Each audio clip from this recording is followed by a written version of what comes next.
Hello, I'm Bernard Hickey from interest.co.nz and welcome to Never a Dull Moment, our weekly currencies report with Dan Bell from HiFX.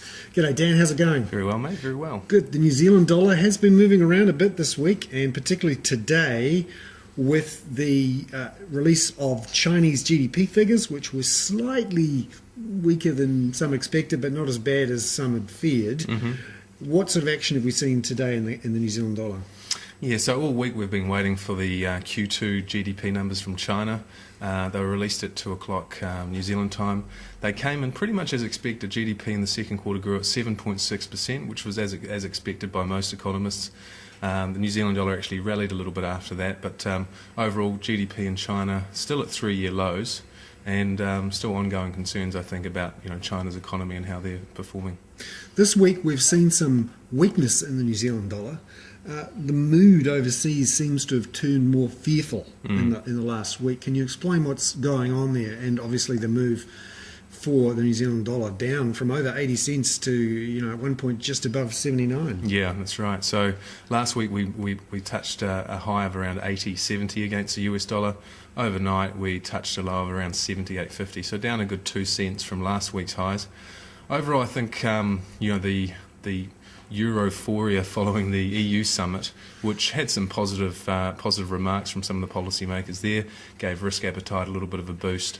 Investors have sort of stepped back from that and looking at the global economy, continue to see weaker global growth and ongoing concerns about the European debt crisis. So we've seen the US dollar broadly strengthen against most major currencies over the last week or so. The euro again touching new 2-year lows under 122 last night, so that's the euro versus the US dollar. The New Zealand dollar versus the euro touching another new all-time high over 65 against the euro this week. We're down a little bit from those highs over the last day or so, but pretty remarkable stuff for the New Zealand dollar against the euro. Wow, that's a real move up there from May 59 to 65. That is pretty tough if you're trying to be an exporter into Europe. But great news for importers and great news for people travelling there. Yeah. Looking at Europe, more concerns this week out of Spain, where they've announced yet another austerity package. I think it was the fourth in 6 months. An increase in the GST rate, big cuts in public sector payrolls, strikes from miners, battles with riot police. It's all on in Europe, and the concerns about whether they can find some solution, it's not fixed at all. No, it's not. I mean, the problem with a lot of the peripheral economies in Europe is that at this time they need lower rates, particularly on their government bonds, but interest rates on 10-year Spanish bonds continue to be up around that 7% mark, which, as we know, is considered by many as unsustainable. Italy, again, continues to see their rates stay up around the 6.5% mark. And they're trying to put these austerity measures in place to meet some of the benchmarks set by the EU. But overall, higher borrowing costs, lower growth, and austerity, not a good mix for the European economies, and they're going to continue to find it very hard going. So people continue to question the ability for Europe to get through this mess. Now, looking at the United States this week, where we had minutes from the US Federal Reserve's Open Markets Committee come out and show that the Fed doesn't have a clear idea about whether to do a third round of quantitative easing. Tell us a bit more about what came out of that meeting. Yeah, so the FOMC minutes were released this week. They showed that only 4 of the voting members on the committee there actually called for another round of quantitative easing. So really not enough to give those QE3 bugs optimism that we're going to see another round of money printing from the US Federal Reserve. So again, another negative for the New Zealand dollar. We've seen the US dollar strengthen on the back of that news as well, and global equity markets looking a little bit more sluggish as well. And disappointment too from the Bank of Japan, where there was some movement, but the net effect, no more stimulus. Yeah, well, it wouldn't surprise me. I mean, the Bank of Japan, They have their interest rates set at extremely low levels, and we know that that's been an ongoing story there. I wouldn't be surprised to see them come out with more asset purchases if they need to, and obviously we'll try and protect their currency from strengthening as well. So the sort of situation at the moment is no one really wants a strong currency in this day and age. But with a lot of the sort of safe haven flows that we're seeing, investors are buying currencies despite the fact that they pay absolutely no yield, and in fact that their economies aren't all that attractive either. But it's a relative story. This is the stunning thing this week. We had new record lows for bond yields in many markets, except of course Italy and Spain. Yeah. You look at German bond yields, short-term ones, negative. Yeah. Look at US bond yields, 10, 30-year bond yields, 1.5% and 2.5%. I mean, who in their right mind believes that they're going to get any sort of return on a 30-year bond at 2.5%?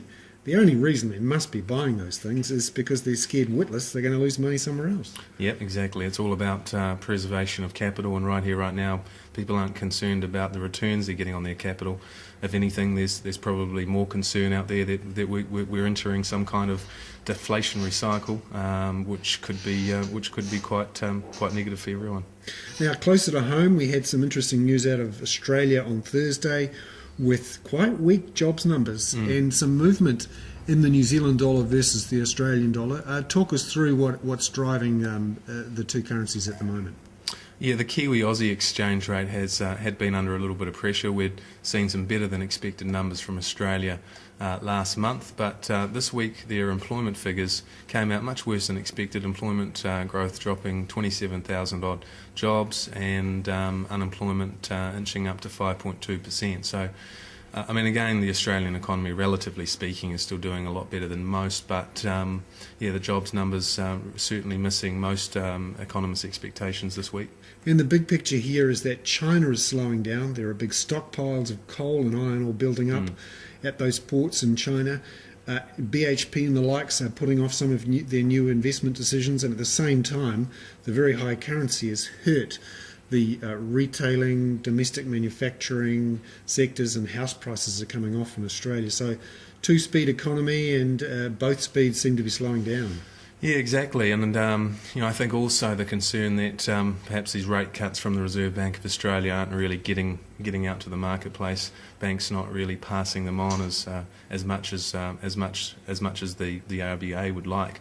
So and the Australian housing market, as you point out, continues to look a little bit weak. So the Aussie economy is certainly not as lucky as it has been.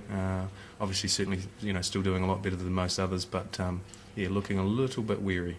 Looking ahead for next week for New Zealand, data coming out, and also globally, what should people focused on currencies look at? Well, we get inflation numbers from New Zealand next week. Not expected to be any inflation there, and I doubt that's going to get a huge reaction. I think probably more focus is going to be on the another testimony to Congress from Ben Bernanke, the central bank chief over there.